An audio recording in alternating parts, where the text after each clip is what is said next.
In the heart of the grand Zerathian Empire, beneath skies that shimmered with blue fire, stood the crystal palace of Valora, a place where stars seemed to bend in respect. The palace floated above a sea of silver clouds, glowing softly with energy drawn from the planet's core. Every corner of the empire knew that when the great bells of Valora rang, something important was about to be declared. On this day, the bells rang louder than they ever had. Every noble, soldier, scientist, and priest of Zerathion gathered in the palace hall, a vast chamber of crystal towers and flowing light. The air itself hummed with tension as the emperor prepared to speak. His figure was tall and dignified, with glowing veins under his transparent skin, like rivers of light moving through his body. His eyes were ancient, wise, patient, and calm. Beside him stood his only daughter, Princess Alyra of Zerathion, the jewel of the empire. Her silver hair shimmered like moonlight, and her eyes were soft yet distant, the eyes of someone raised in duty, not in freedom. The emperor raised his hand, and the hall fell silent. His voice was deep and clear, echoing through the chamber. "People of Zerathion," he said, "our age of war and division must end. We have fought across the stars, conquered and ruled. But peace cannot live in conquest. Peace must be shared. That is why I have chosen a union that will bind us to a race unlike any other, a race called humanity." A soft murmur spread through the hall. Whispers grew louder. Some gasped, some frowned, and some laughed quietly in disbelief. The emperor continued, his expression unshaken. "To show our commitment to harmony and understanding, I have decided that my daughter, Princess Alyra, shall marry a human representative, Captain Elias Reeve of Earth." The hall exploded in noise. Zerathians shouted in protest. "Impossible," one cried. "A human? They are primitive," said another. "They live such short lives. They cannot understand us." Through it all, Alyra stood still. Her heart pounded. Her glowing fingers tightened around the edge of her gown. A human, a man from Earth? Father cannot mean this. But when she turned to look at her father, she saw only calm determination in his eyes. This was no mistake. This was his will. The emperor raised his hand again, and silence returned. "I know your doubts," he said. "But hear me well. I have spoken with the human council myself. I have seen their courage. I have seen what they have achieved with so little. They are not perfect, but they carry something rare, something we have lost." "What is that?" one of the council members demanded. The emperor's gaze turned soft. "Heart," he said simply. A heavy stillness filled the hall. Even those who opposed him could not speak against the emperor's tone. His authority was absolute, but still the decision felt heavy in the air. After the ceremony ended, Alyra walked silently through the crystal corridors of the palace. The lights of the walls shimmered softly, reflecting her pale face. Her thoughts raced like storm winds. A human? How can I marry a creature I have never seen? They are said to be emotional, reckless, fragile. How could father believe such a being is worthy of the royal line of Zerathion? When she reached her private chambers, she finally let her calm mask fade. She sat by the large window that opened to the stars. Tears gathered in her eyes. For the first time in years, she felt helpless, far away, light years from Zerathion. On a blue and green planet called Earth, another story began to unfold. In a command center filled with glowing screens and holographic maps, Captain Elias Reeve stood silently as he read the official letter from the United Nations of Earth. The message bore the golden emblem of interstellar diplomacy.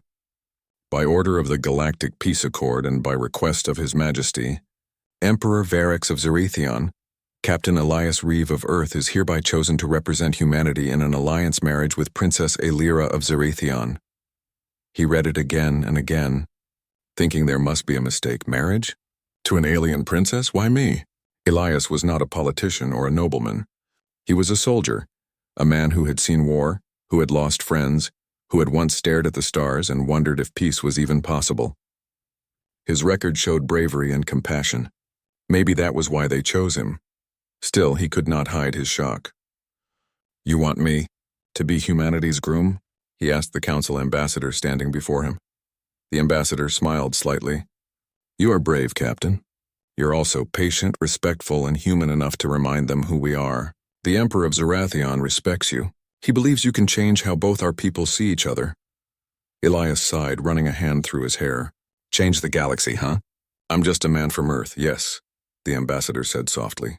And maybe that's exactly what they need to see. Elias looked at the holographic stars outside the window. The light of distant suns shimmered like diamonds. Somewhere out there was the princess he had never met, a woman who probably already hated him. But deep in his heart he felt something stirring. Not fear, but purpose.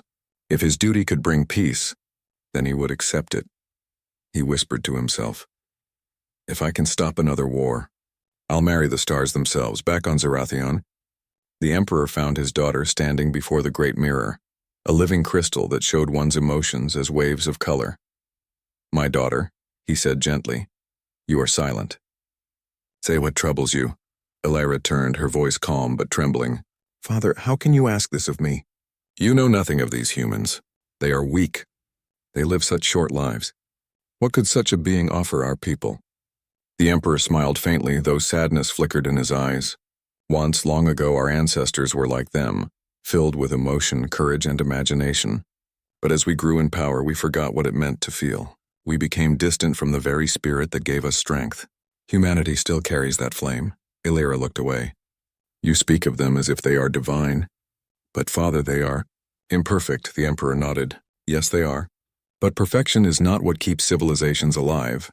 It is imperfection, the will to grow, to learn, to hope. That is why this union must happen. Elira's voice softened. And what of me? Am I just a tool for peace? Her father's gaze turned gentle. No, my child. You are the bridge. Through you, our people will see that strength can exist in gentleness. That power can be found in understanding. Elira closed her eyes. The light of the great mirror shifted from cold blue to soft gold, the color of acceptance mixed with fear. Very well, she whispered. I will obey. The Emperor placed a glowing hand on her shoulder. You may find that this human is not what you expect. Do not judge him by his world's size or his people's past. Judge him by his heart. Elira said nothing. Her tears fell quietly, glowing as they touched the crystal floor. That night she stood on her balcony, gazing at the infinite stars. Somewhere among them a small ship carried her future, a man of flesh and bone from a planet called Earth. The wind carried her whisper into the dark sky. I don't understand you, Father, but I will do my duty. Her tears sparkled as they fell, vanishing into the light below, and far away Captain Elias Reeve sat alone in his cabin, staring at the same stars. He could not know that at that very moment the alien princess he was destined to meet was crying because of him. 2 lives, 2 hearts, separated by galaxies, bound by fate neither of them wanted, but destiny had already begun to move, quietly weaving a bridge between 2 worlds. And in the silence of space, the stars themselves seemed to whisper, this is where peace begins. The great ship UNS Aurora cut silently through space, its silver hull glowing faintly under the light of distant suns. Inside, Captain Elias Reeve stood by the viewing window, staring at the swirling blue planet that grew larger every hour. Zarathion Prime. He had seen many strange worlds before, but nothing like this one. The planet looked alive. Its clouds shimmered like glass dust, and wide rings of crystal floated above the atmosphere. The moment he saw it, a sense of both wonder and fear filled his heart. Approaching Zarathion orbit, said the pilot softly. Elias nodded. His voice was calm, though his pulse raced. Let's not make a bad first impression. The bridge crew laughed nervously. They all knew this wasn't just another mission. It was history. Humanity had spent years trying to earn respect among the ancient alien civilizations of the galaxy. This marriage was more than a symbol. It was a test. As the aurora descended, the clouds broke apart to reveal shining cities built from crystal and light. They floated like islands in the sky, connected by glowing bridges. Ships shaped like wings glided between them, leaving trails of golden mist. The beauty of Zarathion was breathtaking. Even Elias, who had seen the strange ice gardens of Callisto and the fiery moons of Acheron, whispered quietly, "It's like flying into a dream." When the ship landed, a group of tall, radiant beings waited outside the airlock. They were the royal guards of Zarathion, soldiers made of living crystal. their armor reflecting every color of the spectrum. The leader stepped forward.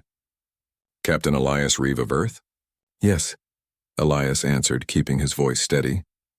"You will be escorted to the palace of Emperor Varex. You are to be treated as a guest of honor. Please follow." Elias walked between the two rows of guards. He could feel their eyes watching every movement, measuring every step. Though they said nothing, he could sense their doubt. To them he must have looked small and fragile. Soft skin, short lifespan, no glowing veins. Yet he walked with quiet dignity, his uniform crisp, his posture strong. As the shuttle carried him to the Crystal Palace, he looked out the window. Below he saw oceans of light and mountains that sparkled like diamonds. In the distance he saw towers that reached above the clouds. Wrapped in streams of blue energy, he whispered to himself, "So this is the world of my future wife." At that same moment, Princess Elira stood before her mirror in her royal chambers. Her maids were busy preparing her gown, a flowing silver dress woven with threads of living light. But her thoughts were elsewhere. She looked at her reflection and felt her stomach twist with nerves. He's coming today, the human. She tried to imagine him. Would he be strange? Would he understand her world? Would he look at her with fear or arrogance? Her father's words echoed in her mind. "Do not judge him by his body. Judge him by his heart," Elira sighed. "He may have a kind heart," she murmured, "but what can kindness do in a world built on strength?" Her maid bowed. "Your Highness, the Emperor requests your presence in the Great Hall." The princess nodded, standing tall. No matter what happened, she would not show weakness. The Great Hall of Valora was a wonder of the universe. Columns of living crystal rose to the ceiling, and the air was filled with gentle music made from light vibrations. Hundreds of nobles stood in silence, waiting for the human's arrival. When the tall doors opened, every eye turned toward the entrance. Captain Elias Reeve stepped in, escorted by royal guards. His boots echoed softly against the crystal floor. He bowed deeply to the Emperor and the princess. "Your Majesty, Your Highness," he said respectfully. "I come in peace and honor, representing the people of Earth." The Emperor smiled warmly. "Welcome, Captain Reeve. You bring the courage of your world with you. May this meeting be the beginning of unity." Elias turned to the princess. For the first time he saw her clearly, her silver eyes, her gentle face, her elegant posture. She was unlike any being he had ever seen, radiant yet sad, strong yet graceful. For a moment he forgot to speak. "Princess Elira," he finally said, "it's an honor to meet you." Elira studied him quietly. She had expected to feel disgust or fear. Instead she felt curiosity. His voice was calm, his movements careful. There was something different about him, a warmth that Zarathians rarely showed. "The honor is mine," she replied softly, though her tone carried a trace of distance. The formal greetings ended and a great feast followed. The tables were covered with food made of light crystals that shimmered like stars. Alien music filled the air, blending strange harmonies that vibrated in the chest more than in the ears. Elias tried to taste the alien dishes. Some were sweet, some bitter, some indescribable. When he accidentally bit into a glowing fruit that released small sparks, the nearby nobles stared in shock, but Elias only laughed. Well, that's one way to wake up your taste buds. The unexpected humor spread through the table. Even a few nobles smiled, though they tried to hide it. Elira glanced at him, surprised. "He is not afraid to laugh here?" During the dinner, Elias asked polite questions about Zarathion, its culture, its history, its people. He listened carefully, never interrupting, showing true curiosity. When he spoke about Earth, he described sunsets, rain, and music played on wooden instruments. His words painted pictures of oceans and forests, of laughter and stories shared around campfires. The Zarathians listened in silence. For the first time, they heard about a world so alive and imperfect yet beautiful. Even Elira found herself leaning forward slightly. "You speak of your planet with love," she said softly. "It must be a special place," Elias smiled. "It's home. It may be small, but it holds everything that makes us who we are." The princess looked down at her cup. "Our world has forgotten what home means. We build, we rule, but we no longer belong anywhere." Elias studied her quietly. He could see the loneliness in her eyes, even behind her royal mask. Later that night, after the feast ended, Elira walked through the palace gardens alone. The flowers glowed softly in the dark, their petals shaped like stars. The air was warm and full of quiet music from hidden fountains. She thought about the human, about his laughter, his words, the way he looked at her people without fear. When her father appeared behind her, she didn't turn. "You've met him now," the Emperor said gently. "What do you think?" Elira's voice was soft. "He's different. He doesn't speak like others. There's no pride in him, only honesty," the Emperor smiled. "That is what makes humans strong. They face the universe with open hearts. But father," she said, "he seems so fragile." "Perhaps," said the Emperor, "but strength is not always found in armor. Sometimes it lives in kindness." She said nothing. Her heart was full of confusion. Elias, meanwhile, stood on his balcony in his guest quarters looking up at the alien sky. Stars glittered like rivers of glass. Somewhere among them was Earth, small, distant, yet dear. He thought about the princess. Her eyes, her careful words, her sadness. He could tell she carried a heavy burden. "She's more than just a royal daughter," he murmured. "She's someone who has forgotten how to be free." He knew this mission was bigger than marriage. It was about showing a world of perfection what humanity's imperfection could teach. He closed his eyes and whispered, "We'll find a way to understand each other." The next morning, a message came from the Emperor himself. Elias and Elira were to spend the following days together, to learn from each other before the official engagement ceremony. When they met again, Elira looked at him with cautious eyes. Elias bowed politely, and she offered a faint smile in return. Thus began their strange journey, a princess of crystal and a man of flesh, walking side by side under twin suns, neither understanding the other completely, yet both feeling something quiet growing between them. As they spoke about their worlds, their lives and their dreams, something unexpected started to happen. The distance between them, the distance between two entire civilizations, began to shrink. And somewhere, deep in her heart, the alien princess began to wonder if her father had seen something she could not. For the first time in her life, she looked at a human and did not feel pity. She felt respect. Days passed on the bright world of Zarathion, and the human guest became the center of attention across the empire. Everywhere Captain Elias Reeve went, people whispered about him, the man from Earth, the one chosen to marry their princess. Some watched with curiosity, some with quiet respect, and many with open dislike. For the Zarathians, the human's presence was a strange thing. He was small compared to them, made of soft flesh instead of light crystal. He did not shine, he did not float, and his words did not echo with power. Yet he carried himself with calm confidence. He did not try to act superior, nor did he bow in fear.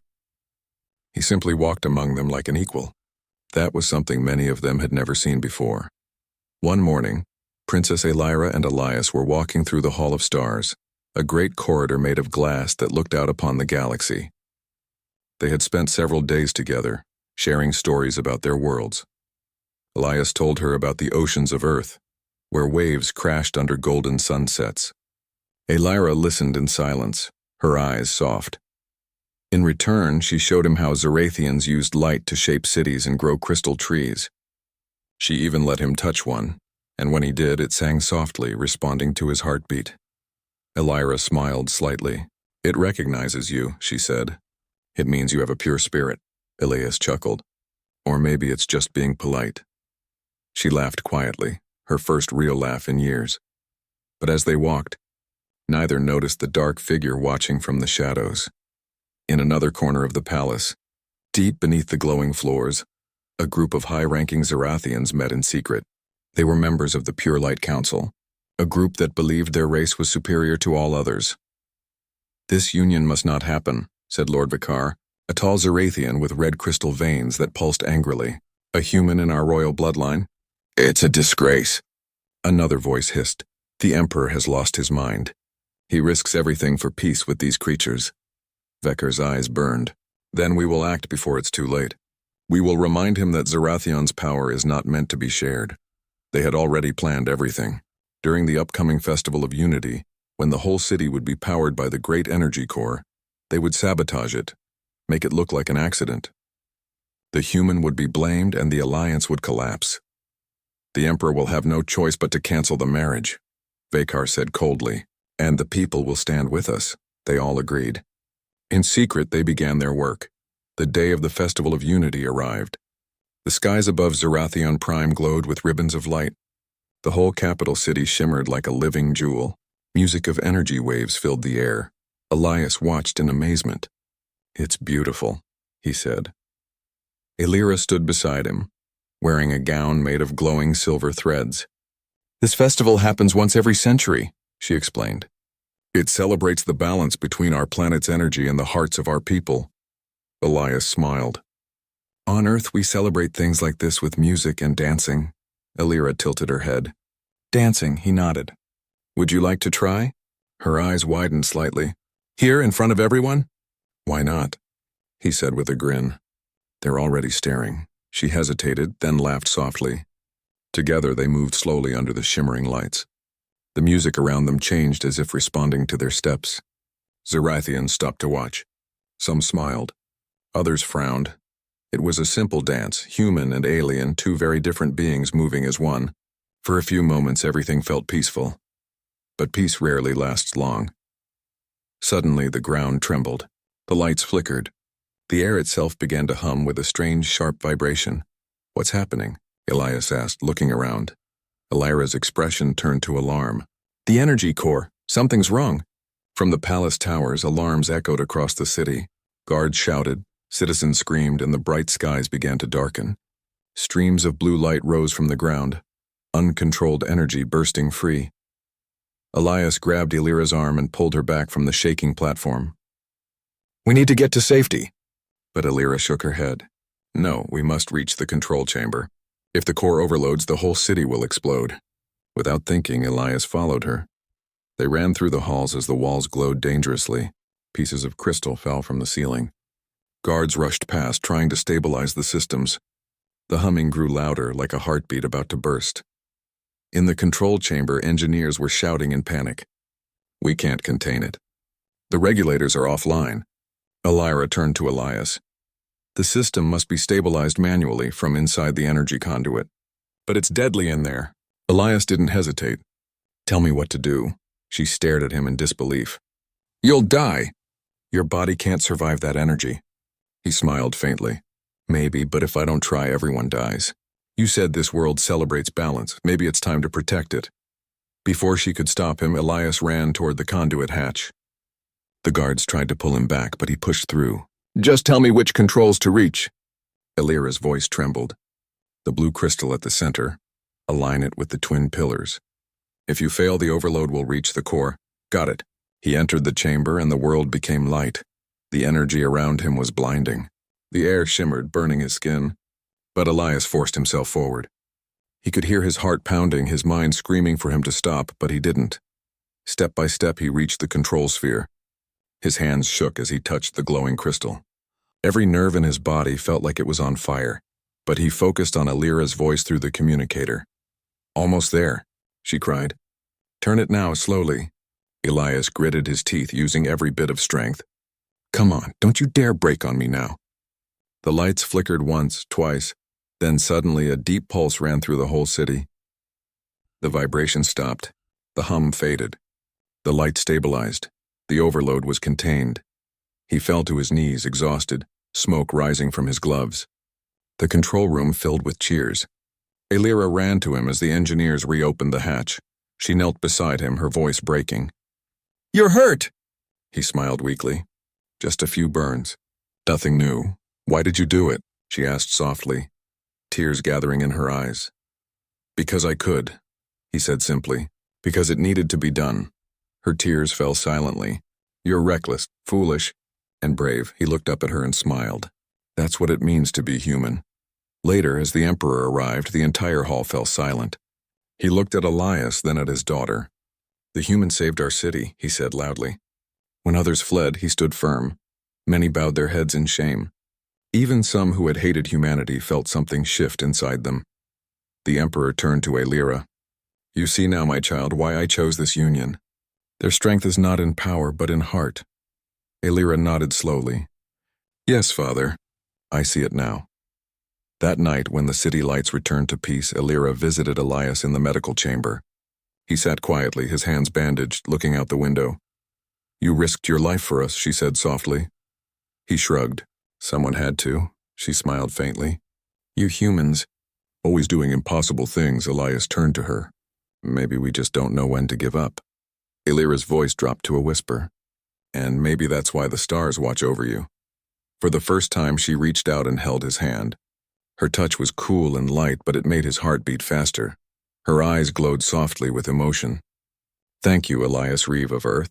When she turned to leave, a single tear slid down her cheek, bright as crystal, warm as light, because now she understood what her father meant when he said that humans carry something special. It wasn't strength. It wasn't power. The day after the festival, the city of Zarathion glowed under twin suns. Crystal towers reflected soft golden light, and the air was filled with gentle music from the energy streams. Yet the palace itself was quiet. The crisis had left a mark on everyone, even the most stoic nobles. Princess Elira walked through the royal gardens, her thoughts heavy but her heart calmer. She had spent time with Elias, observing him, learning how he reacted to her world. And now, she felt a strange pull in her chest, a mixture of curiosity, admiration, and something she did not fully understand. "Princess Elira," a soft voice called. It was Elias stepping into the garden behind her. He carried a small device, glowing faintly with human light. "You've been exploring our gardens?" she asked quietly, turning to him. He nodded. "I wanted to understand your world better. It's different from anything I imagined." Elira looked around. "It is beautiful, but beauty here is controlled, perfected. Sometimes it feels lonely." Elias glanced at her, sensing the unspoken weight behind her words. "I think I understand," he said softly. "Humans are imperfect, but even we have loneliness. Yet we keep moving forward. We keep trying to connect, to understand." Her gaze softened. "And yet, you managed to save our city, even though you were a stranger." He shrugged slightly. It wasn't courage, just necessity. Someone had to act. For a moment they walked together in silence, surrounded by trees that glimmered with living light. Then Elira spoke again. "Show me your world," she said. Elias raised an eyebrow. "My world? You mean Earth?" "Yes. I have lived here among perfection, but I want to know imperfection. I want to know how humans endure their lives with so little power." Elias smiled faintly. "Then I will show you, though it may not be what you expect." He activated the device he carried. It projected a three-dimensional view of Earth, oceans, forests, cities, and people. The images shimmered in the air, accompanied by faint human sounds, laughter, music, waves crashing. Elira gasped softly. "It's alive. Everything moves, breathes. Even your cities feel like they are growing, not just built." "Yes," Elias said. "Humans build and we fail, and then we try again. We learn from mistakes. That is how we survive. That is how we endure."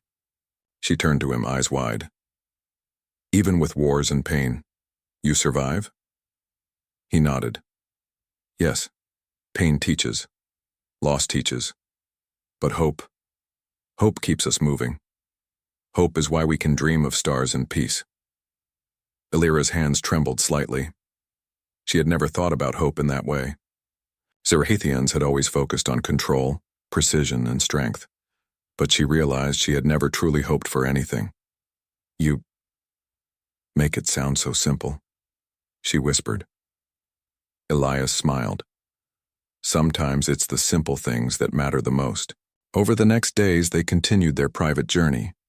They walked through the celestial gardens, a sacred place where memory light could reveal truths about the soul. Elira hesitated at first, but Elias's calm presence gave her courage. The memory light glowed around them, showing images of her childhood, The loneliness behind the palace walls, the weight of duty, the endless lessons on perfection. Then it shifted, revealing images of Elias's life on Earth. Moments of fear, moments of triumph, moments of quiet joy. "You have lived so much," Elira said softly, "and yet you seem unbroken." "I've been hurt," he said, "but I've also loved, laughed, and kept trying. That's what makes me who I am. That's why I stand here with you today." Elira's eyes filled with tears. She had seen strength in Zarathians all her life, and glowing, sharp, perfect, but now she saw another kind of strength. A strength that came from heart, will, and perseverance. "Your father was right," she whispered. "I thought this union was a mistake, but now, I think I understand why he chose you." Elias looked at her, surprised. "Do you?" She nodded slowly. "Yes. Humans are fragile, but they carry something we lost long ago. They have courage, empathy, and hope. They endure without the need for control. That is what makes them strong." He reached out his hand, gently taking hers. "And you, Elira, are not just a princess. You are the bridge between our worlds. Together, we can show both species the meaning of strength and hope." She held his hand tightly. For the first time, she felt a connection that was not duty or obligation. She felt understanding, respect, and something quietly growing in her heart. Her tears fell once more, not from sorrow, but from clarity and recognition. That evening, they returned to the palace. The court had begun to whisper of the humans' bravery during the festival crisis. Even some council members who had doubted him now nodded in quiet respect. Elira walked beside Elias during the formal introduction to the council. She stood taller than she had in years, her confidence renewed. She saw the reactions of her people: awe, disbelief, curiosity. And she realized that through Elias, they were beginning to see humanity differently. The emperor observed quietly. His heart swelled with quiet pride. The union he had chosen was already beginning to change hearts one by one. That night, Elira looked at the stars from her balcony, Elias beside her. "Do you think our worlds will ever truly understand each other?" she asked softly. Elias smiled. "Maybe not completely, but understanding isn't about perfection. It's about trying. It's about heart." She nodded, feeling warmth in her chest. "Then we will try, together."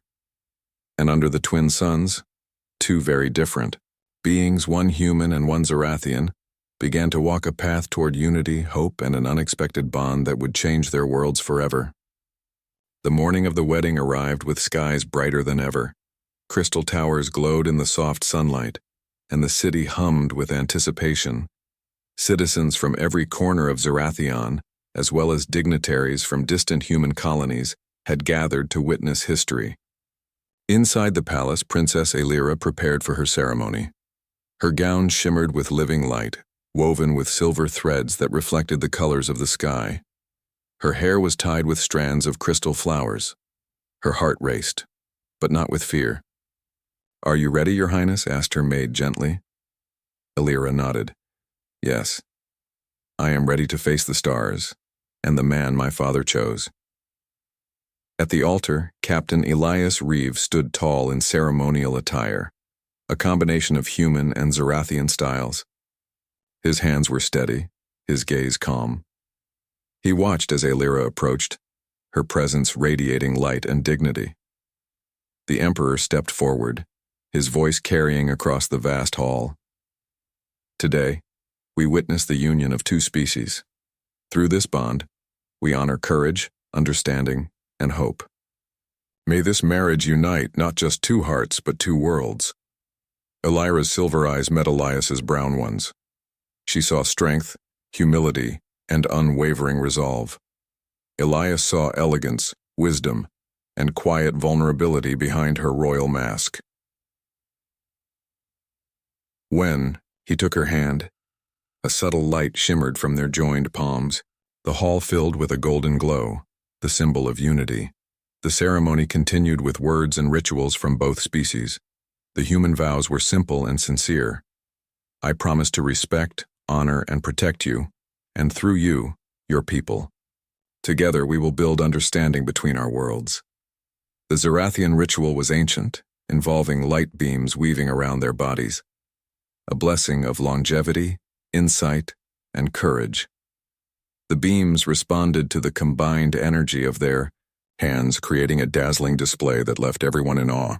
As the final words were spoken, Elira turned to the crowd.